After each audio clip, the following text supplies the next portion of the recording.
Amados irmãos, na última aula que nós tivemos no capítulo 2, nós falamos a respeito da vida de Raabe, né? Falamos a respeito de alguns aspectos no capítulo 2, lido aqui a respeito do contraste entre Raabe e o povo de Israel e Raabe e nós.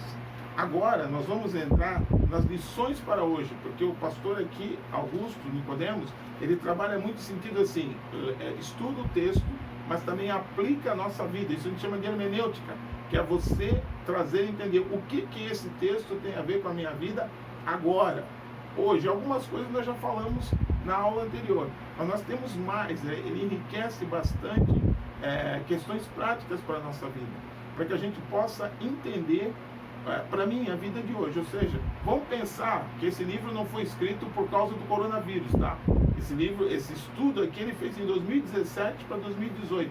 Nós já estamos em 2020, então não, as coincidências aqui não existem. É Deus que, na sua providência, promoveu isso na vida dele lá atrás. E tem coisas que a gente lê aqui que parece que ele escreveu semana passada. Escreveu para nós falarmos sobre isso agora. Mas como ele fala sobre a questão de Deus, sobre as ações de Deus na vida da gente, é importante nós entendermos que isso é uma aplicação para nós agora, no dia de hoje, e será no dia de amanhã, e assim sucessivamente em 2020. O pastor, mais uma vez, o pastor Rafael vai estar me ajudando para ler. Eu só queria, antes de mais nada, fazer uma observação, porque tem alguns momentos que eu vou pedir ajuda, porque eu estou com a minha visão um pouquinho curta, e tem momentos que eu não estou conseguindo ler. Então, para não ficar aquela coisa de gaguejar, e ficar parando, então eu peço ajuda para os irmãos, como a própria Bíblia diz, lá no Novo Testamento, o apóstolo Pedro, quando escreveu sua carta, ele disse: olha, o João Marcos me ajuda, Marcos está me ajudando, né? Silas está me ajudando. Talvez ele também já estava muito velhinho, eu não estou tão velho quanto Pedro, mas a minha visão já está um pouquinho curta. Então, nós na igreja temos que aprender a nos auxiliar, né? Não é que eu estou fazendo isso para dar um de bom, nada disso. É para que realmente eu estou precisando de ajuda. E o dia quando a gente precisa de ajuda, a gente tem que pedir ajuda, né? Porque a minha visão está um pouco curta para fazer leituras, e daí eu não quero ficar falando e parando. Então o irmão está me ajudando aqui, o pastor está me ajudando, porque é assim que funciona a igreja, né? Um ajuda o outro, tudo para a glória de Deus. Amém?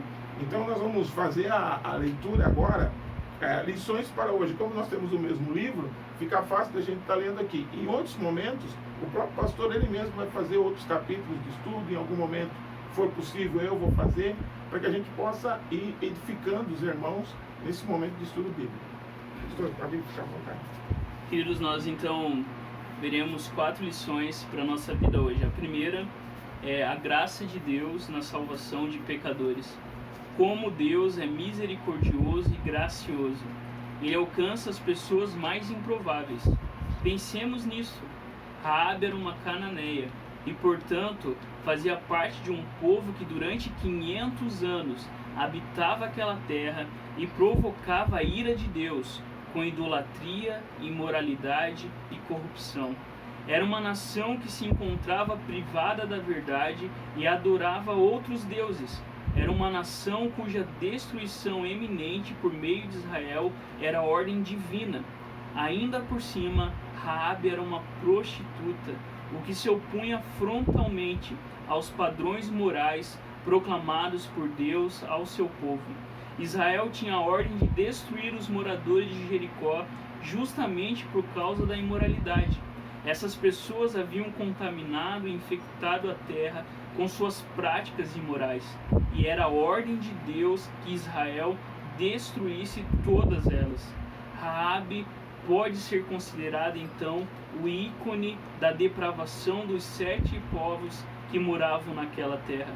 Entretanto, ela foi a única em Jericó que chegou ao conhecimento da verdade e foi salva. Deus escolheu para a salvação alguém que simbolizava tudo aquilo que Israel deveria destruir. A soberania de Deus se revela na salvação de Raabe.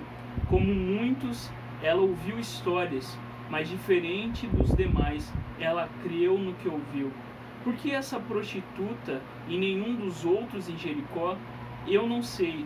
Da mesma forma que não sei porque Deus me deu a graça de crer, enquanto nenhum dos meus amigos de adolescência e mocidade crê até o dia de hoje.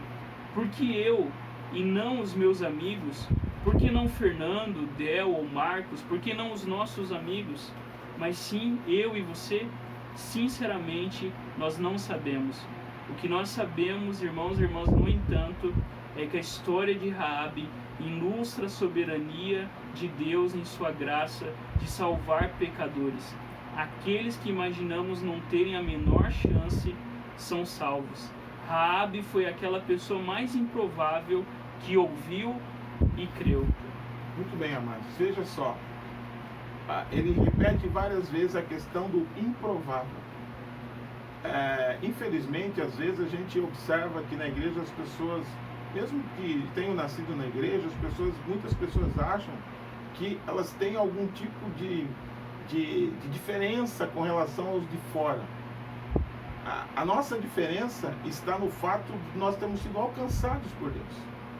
Essa é a nossa diferença. A nossa diferença, eu já falei isso até muitas vezes em escola bíblica, a diferença entre eu e o Hitler é Jesus. Não é, mas ele fez o que fez. Se eu tivesse no lugar dele, eu teria feito a mesma coisa, talvez teria feito até pior. Então o que diferencia os homens, as mulheres? A diferença está na graça de Deus que te alcança.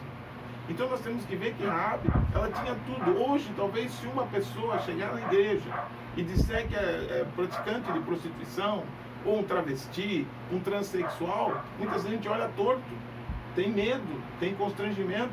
Mas a Bíblia diz que mostra claramente que não existe isso para Deus. Raabe fazia parte de tudo aquilo que Deus não concordava. Mas a salvação do Senhor a alcançou. E ela creu. Ela acreditou e por isso foi salva. Essa é a primeira realidade. Eu e você somos frutos da graça. Nós só estamos presos aqui, só estamos na igreja. Paulo mesmo diz isso na carta que ele escreve aos Romanos. Você foi enxertado na videira verdadeira. Você só está aí porque creu. Então nós não podemos não podemos julgar os judeus como muitos julgam, né? Os judeus rejeitaram Jesus. Mas a Bíblia mostra que não foram só os judeus. Pilatos, representando os gentios, rejeitou Jesus. Herodes rejeitou Jesus. Todos rejeitaram Jesus. Jesus não é bem quisto por as pessoas na terra. Até hoje, muitas pessoas rejeitam a Jesus. Então, do que eu devo me gloriar, como diz o apóstolo Paulo? Se eu tiver que me gloriar, me gloriarei da cruz de Cristo. É só isso que nos faz ser pessoas diferentes. Continuando. Nós vimos então, irmãos, a graça de Deus e agora a segunda lição é a providência de Deus na salvação de pecadores. Não tenho a menor dúvida de que Raabe tenha sido eleita para a salvação desde antes da fundação do mundo, conforme nos ensina Paulo em Efésios capítulo 1, versículo 4. Ela faz parte daquele grupo sobre a qual a Bíblia diz que Deus o predestinou antes da fundação do universo e o escolheu de acordo com o bom prazer da sua vontade. Mas uma questão intrigante nessa história é: como Deus iria salvar uma eleita perdida lá no meio de Canaã? Deus escolheu Raabe desde antes da fundação do mundo, mas também disse que para ser salva, uma pessoa deve crer, e crer na verdade. Contudo, para que creia na verdade, alguém tem de ir até lá para proclamá-la. Ninguém pode ser salvo sem conhecer a verdade.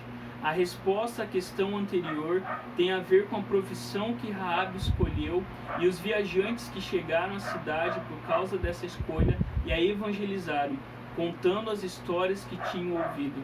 Às vezes as pessoas perguntam: e se houver um índio eleito no meio da floresta amazônica?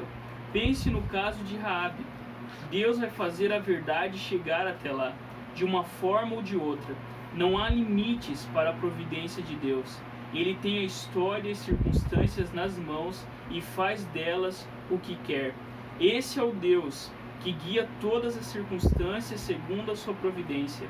Nada acontece por acaso, nem mesmo jumentas se soltam, pois Deus tem planos e projetos para cada acontecimento. Um belo exemplo dessa providência de Deus pode ser visto mais uma vez aqui na história de Raabe. Vemos como Deus guiou as notícias, os emissários e tudo para que a mensagem chegasse até ela. Dessa forma, quando os espias apareceram em sua casa, ela já estava pronta, pois já conhecia o Deus de Israel e já cria nele. Ela já era uma fiel do povo de Deus. Muito bem. Irmãos, aqui nós temos uma outra questão. Quando o pastor fala isso, a gente pode, a princípio, dizer o seguinte: bom, já que Deus já tem tudo pronto, então deixa que ele vai salvar. É muito pelo contrário. Veja que ele usou pessoas que não eram evangelistas, no sentido, um evangelista formado num seminário, alguém enviado pela igreja, pessoas comuns, que contaram a história. Mostra aí a questão do veículo. Este veículo sempre serão pessoas.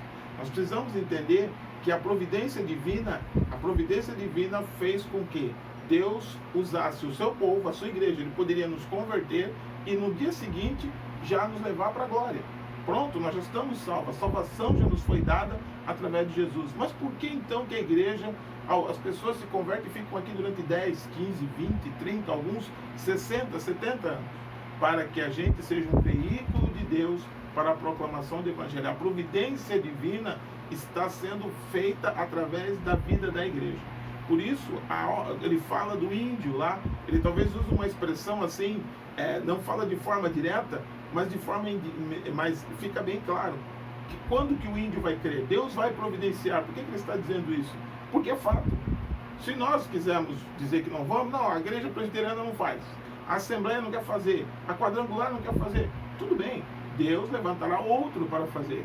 Porém, nós já somos esse povo de Deus, Deus já providenciou para que nós fizéssemos isso. Ele nos enviou o Espírito Santo, não somente para nos confirmar a salvação, mas para nos capacitar a proclamar o Evangelho. Então nós temos que entender, irmãos, que essa providência divina não significa ficar de pernas cruzadas. Por exemplo, esse veículo que nós estamos usando aqui, que para mim, para o Rafael, não sei, mas para mim é algo novo. Né? A gente fica um pouquinho temeroso, receoso, diante de um veículo desse, que é um veículo que hoje é usado por pessoas do mundo inteiro. Esse é a providência divina.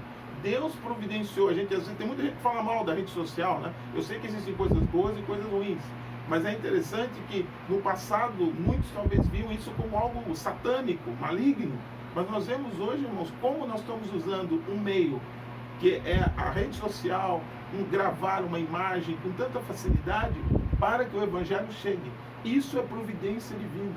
Isso é a maneira de Deus prover para que pessoas creiam. Essa gravação, não sei se vai chegar em outros lugares do mundo, porém, se puder, dá para mandar, dá para enviar em pessoas que falam uma língua portuguesa, ou até que falam outros que falam língua estrangeira e que tem alguém para fazer a tradução.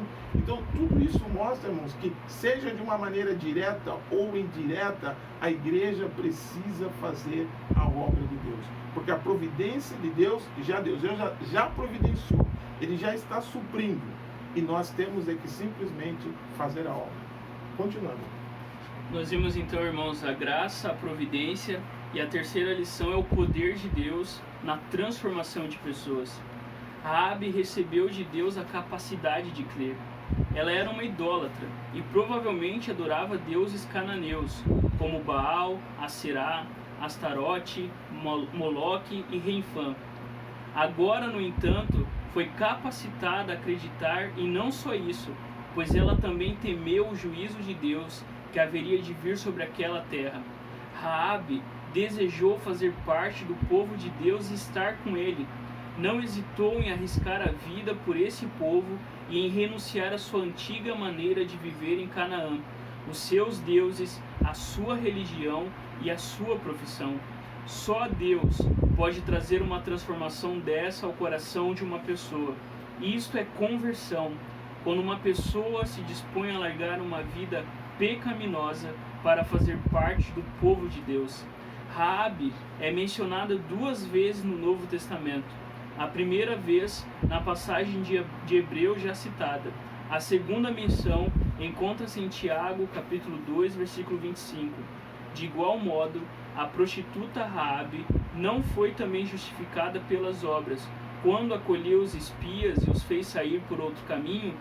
Tiago usa o exemplo de Raabe para indicar a verdadeira fé, que é a que produz obras. Qual obra de Raabe provou que ela tinha fé?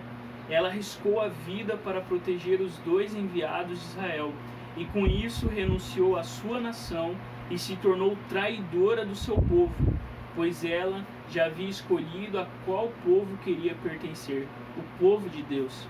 A atitude dela, diz Tiago, justificou a sua fé verdadeira em Deus, e só Ele pode fazer isso no coração de uma pessoa, transformando-a completamente. Muito bem. Aqui nós temos aquilo que é a transformação, né? A conversão verdadeira, que é algo também que está claro na vida de Raabe. Ela era uma pessoa de uma vida totalmente contrária aos padrões de Deus, mas foi transformada e aqui entra a questão daquilo que as pessoas às vezes questionam. Eu preciso ser membro de uma igreja para ser crente? É evidente que sim. O povo de Deus, nós precisamos fazer parte do corpo de Cristo. O corpo de Cristo é no lugar onde nós vamos crescer, nós vamos amadurecer. Raabe fez parte do povo de Deus do Velho Testamento, que é o povo da antiga aliança, que nós somos herdeiros dessa aliança. Não havia, na realidade, a aliança que Deus fez com o povo de Israel, já estava ali claramente a salvação eterna em Jesus Cristo. Então nós somos a continuidade do povo de Deus. Por isso nós temos que entender que é preciso fazer parte de uma igreja, é preciso você entrar em comunhão com os irmãos. E isso é interessante, o coração dela se voltou não somente para livrar a cara dela e da família dela, mas ela acabou fazendo parte do povo de Deus, como nós vamos ver mais adiante. E, inclusive, fez parte da genealogia de Jesus. Então nós temos que entender, irmãos, que essa transformação não é só deixar de beber, de fumar e de ir para o baile, né? Que isso pode parecer algo, é só isso. Envolve em você fazer parte da igreja. Não é fazer parte para dar dinheiro para alguém, é fazer parte para trabalhar na obra, para contribuir financeiramente, contribuir com a sua vida, ou seja, um outro estilo de vida, um outro padrão de vida. Isso está claro na vida de Raabe. Ela tomou uma decisão, abrir mão de antiga vida e viver agora uma nova vida em Cristo Jesus.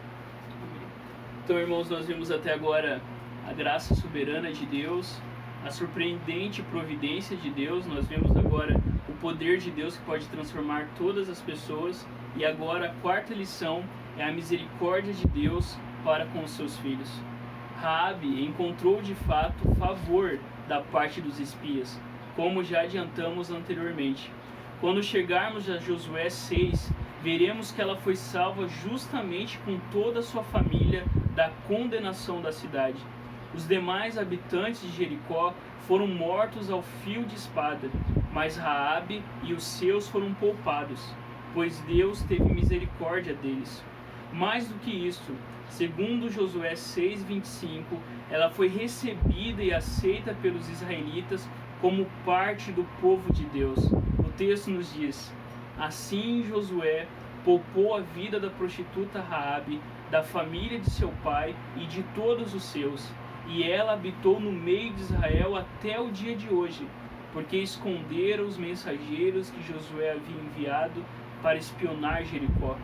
A ex-prostituta Raabe habitou no meio de Israel e foi recebida em seu novo povo. Além disso, Raabe se casou e teve um filho, que teve um outro filho, que teve um outro filho, que foi pai do rei Davi.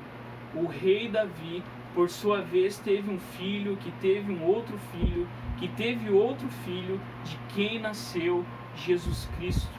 Que grande misericórdia de Deus! Essa prostituta cananeia entrou na linhagem de Jesus Cristo. Raabe foi tetravó de Davi e ancestral de Jesus, como lemos em Mateus 1, dos versículos 1 até o 16. O texto no Evangelho segundo Mateus nos diz: livro da genealogia de Jesus Cristo, filho de Davi, filho de Abraão. Abraão gerou Isaque, Isaque gerou Jacó, Jacó gerou Judá e seus irmãos. Judá gerou de Tamar, Farés e Zará. Farés gerou Esrom, Esrom gerou Arão, Arão gerou Aminadab, Aminadab gerou Nasson, Nasson gerou Salmão, Salmão gerou de Raabe, Boaz gerou de Raabe Boaz, Boaz gerou de Rute, Obed gerou de Boaz de Rute Obed. Obed gerou Jessé, e Jessé gerou o rei Davi. Davi gerou daquela que havia sido mulher de Urias, Salomão. Jacó gerou José, marido de Maria, do qual nasceu Jesus, chamado Cristo. Raabe é celebrada entre os judeus até o dia de hoje, e para nós cristãos ela se tornou exemplo de fé e obras. Alguém que pela misericórdia de Deus creu, alguém que agiu mediante a fé. Muito bem, irmãos, vejam, olha só a misericórdia de Deus. Essa mulher não somente se tornou membro do povo de Deus, mas entrou na genealogia de Jesus. É incrível que Deus poderia ter omitido o nome dela, poderia ter omitido a história dela, como muitas outras mulheres não se sabe das esposas, do nome das esposas de muitos dos homens da Bíblia, de muitos dos heróis da fé. Se fala muito dos homens, mas muito pouco das mulheres. Mas tanto Raabe como Ruth, duas estrangeiras, estão registradas na genealogia de Jesus. E Jesus veio e reivindicou claramente ser ele o rei de Israel e o Messias, salvador de todo mundo. Deus não teve nenhum constrangimento de colocar na genealogia do seu povo uma pessoa que tinha tantas características que não eram as melhores, e elas estão registradas na sua palavra. Então isso mostra a misericórdia de Deus. Isso mostra, irmãos, que nenhum de nós é um lixo, está jogado num canto, não serve para nada. Muitas pessoas pensam assim: eu não sirvo para mais nada, já me aconteceu coisas horríveis na minha vida, Deus não vai me salvar. Não é verdade. Deus nos ama e ama todos nós. Ele ama Davi, ele amava Davi, ele nos ama também. E isso aqui é a mostra clara dessa misericórdia. E mais uma vez eu reitero, não é só a conversão, é a inclusão. Ela não se livrou e daí os israelitas falaram: agora vai embora, segue a tua vida. Ela foi incluída no povo de Deus e casou com o israelita e acabou se tornando ancestral de muitos outros homens famosos, como Davi, por exemplo, como Boaz. Então, pessoas que foram instrumentos poderosos de Deus numa época extremamente difícil, e Deus usou de misericórdia. Agora, irmão, nós vamos apenas concluir aqui, que eu acho importante a gente pegar essa conclusão e aplicação, porque ele fala muito sobre a questão missionária, uma questão que nós precisamos trabalhar na igreja, porque afinal de contas não pode haver Raabes ou qualquer Rutes se não houver evangelização, proclamação da palavra, anúncio da palavra da parte do seu povo. Não que Deus não pode fazer, mas Deus quer fazer, e nós devemos estar dispostos a fazer essa obra. Assim como pessoas estranhas falaram do evangelho, a respeito do poder de Deus, quanto mais a quem ele autoriza, ele dá autoridade pelo Espírito Santo para fazer. Queridos irmãos e irmãs, que encorajamento essa história traz para o trabalho missionário. No início desse capítulo, observei que às vezes a igreja se encontra em dificuldades e parece que o mundo se levanta contra nós, os seus membros. Com isso, a igreja parece estar prestes a ser destruída. O Deus de Raabe, no entanto, é o mesmo Deus de hoje e ele continua fazendo o impossível, sempre nos surpreendendo. Quando menos esperamos, algo acontece. Eu me lembro de que, quando era pastor na primeira igreja presbiteriana do Recife, aconteceu um acampamento de jovens organizado por um pastor que estava plantando uma igreja entre viciados em drogas na cidade de Olinda. Conseguimos arranjar um local e um ônibus e começamos a convidar jovens viciados, a grande maioria descrente. Eu estava especialmente interessado em dois desses jovens. Um deles, chamado Edelson, fumava maconha, bebia muito e era um problema em casa. Vivia apanhando da polícia na rua e quando ia para casa, apanhava também. O outro era um rapaz que havia demonstrado muito interesse no evangelho, que era muito certinho e já estava começando a servir aos outros. Eu olhei para o Edelson e pensei: esse cara vai dar trabalho no acampamento. Não deu outra.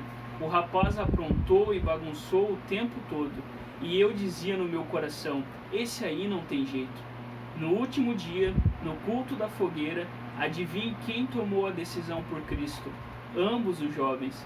Depois disso, resolvi me concentrar no Edelson com a íntima certeza de que não iria adiantar nada. Resumindo, o que aconteceu em seguida foi que em uma semana o rapaz certinho desapareceu e o Edelson tornou-se pastor presbiteriano. Depois dessa, eu disse a Deus: nunca mais vou julgar pela aparência. Edelson é hoje um pastor muito abençoado por Deus em Pernambuco, onde serve a Deus em sua comunidade. Que encorajamento, então, para o trabalho missionário, saber que há um Deus que alcança os indivíduos que são considerados os piores. Não devemos, portanto, jamais desistir das pessoas, nem julgá-las pela aparência. Quero registrar também uma palavra de encorajamento para os pais em relação aos seus filhos. Não desistam. Às vezes os filhos podem passar por períodos difíceis de afastamento. Eu mesmo fui um desses, mas depois a misericórdia de Deus e o seu amor nos trazem os filhos de volta, e assim queira Ele fazer com cada um de nós. Amém. Amém. Vimos, irmãos, olha que essa última parte eu pedi para o pastor lá, porque é um testemunho pessoal que ele dá. O pastor Nicodemos, ele é um teólogo, é um pastor da igreja presbiteriana, mas ele é um homem que trabalhou muito com missões. Ele mesmo conta em outros livros dele sobre o trabalho missionário dele em Recife, com pessoas em áreas urbanas, em áreas ribeirinhas, né? Então, o que acontece? Muitas vezes, irmãos, nós temos uma dificuldade de crer, como igreja, de que pessoas podem ser salvas. Nós sempre temos aquela coisa: esse dá, esse não dá. O meu filho não, esse não vai mais, nunca mais. Isso não é verdade. Como ele falou, a graça de Deus alcança os piores. E a Bíblia diz que todos nós que fomos alcançados porque estávamos completamente afastados de Deus. Então não existe ninguém bom, ninguém perfeito. Todos nós estamos longe, mas fomos chamados por Cristo para fazermos parte do seu povo. Por isso, amados, que você tome como lição para a sua vida o que Deus fez com Raabe, como ele alcançou. Veja que a misericórdia de Deus é infinita. Você não pode desistir jamais. Se você caiu, se você pecou, qualquer tipo de problema, às vezes as pessoas têm problemas sérios na sua vida, problemas, o meu casamento, fiz besteira no meu relacionamento, frequentei lugares onde não devia, fui para a internet, estou vendo coisas que não devia ver. Você não pode se dar por vencido. Deus agora desistiu de mim. Deus não desiste da gente. Somos nós que sempre desistimos de Deus. Sempre somos nós. Então eu quero que você leia esse texto, pegue em casa, leia e releia várias vezes. Veja como o amor de Deus alcança as pessoas mais improváveis. Eu e você, se a gente olhar a nossa história, não éramos para nós estar servindo a Deus. Nós todos tínhamos motivos de sobra para viver no mundo aí fazendo festa. Mas Deus nos alcançou com a sua graça. Agora nós vamos fazer uma oração. Eu gostaria que você também na sua casa, você se colocasse diante de Deus. Vamos orar por nós e orar para que Deus nos abra os olhos, para que pessoas que estão ao nosso redor, nós possamos levar o Evangelho e elas sejam salvas pelo poder de Deus. Amém. Pode orar. Pai, nós louvamos o Teu nome, Deus, porque a Tua graça é melhor do que a vida. E nós te louvamos, Deus, porque na sua graça soberana, no seu amor eterno, na sua misericórdia que é cada dia renovada sobre as nossas vidas, o Senhor nos amou e o Senhor entregou Cristo Jesus para morrer por nós. E nós, ó Deus, hoje somos teus filhos, somos tuas filhas, e isso é um privilégio que nós temos, Pai. Te louvamos porque um dia nós éramos escravos, um dia nós éramos mortos, um dia nós estávamos longe do Senhor. Mas o Senhor, em seu amor profundo, em seu amor fiel, em seu grande amor, o Senhor enviou Cristo Jesus para nos salvar e nos tornar teus filhos. Nós te louvamos, ó Deus, porque na tua providência maravilhosa, nos teus planos que não podem ser impedidos, o Senhor um dia nos alcançou. Por isso, neste momento, nós queremos nos lembrar o dia, Deus, que o Senhor nos trouxe a Ti, o dia que fomos convertidos, o dia que o Senhor, através de uma intervenção poderosa, entrou nas nossas vidas e o Senhor enviou alguém para compartilhar o Evangelho conosco, Pai. Nós Te louvamos, Deus, por isso, e queremos agora, Pai, a cada dia, viver as nossas vidas em gratidão, em louvor ao Senhor, Por isso esteja, Deus, sobre cada irmão, sobre cada irmã, que nós possamos sempre nos lembrar que a Tua graça é muito maior que os nossos pecados, e aonde abundou o pecado, superabundará a Tua graça sobre nós. Que cada filho Teu, cada filha Tua, possa descansar na Tua graça, possa confiar em Ti e também trabalhar, ó Pai, para ter as decisões e as escolhas conforme a Tua vontade e o Teu querer. Restaura as nossas vidas com a Tua graça, os nossos casamentos, relacionamentos de pais e filhos. Ó Deus, dá-nos a autoridade bíblica do Senhor, nos ensina a perdoar, nos ensina realmente, ó Deus, mostrar a Tua glória através das nossas atitudes. Que possamos, ó Deus, a cada dia ser testemunho da Tua graça em nossas vidas. Que se alguém está, ó Deus, passando por um momento muito difícil, que ela possa perceber que essa é a situação, que esse é o grande palco, onde o Senhor vai mostrar a Sua graça poderosa e aonde o Senhor vai mostrar o Seu poder sobre nós. Assim como o Senhor fez na vida de Raabe, nós cremos que o Senhor também fará na vida de cada um dos Teus filhos e filhas que estão, ó Deus, participando com a gente desse estudo. Fica conosco, Deus, é a nossa oração, em nome de Jesus. Amém. Amém. Amém. Deus abençoe, irmãos. E até a próxima.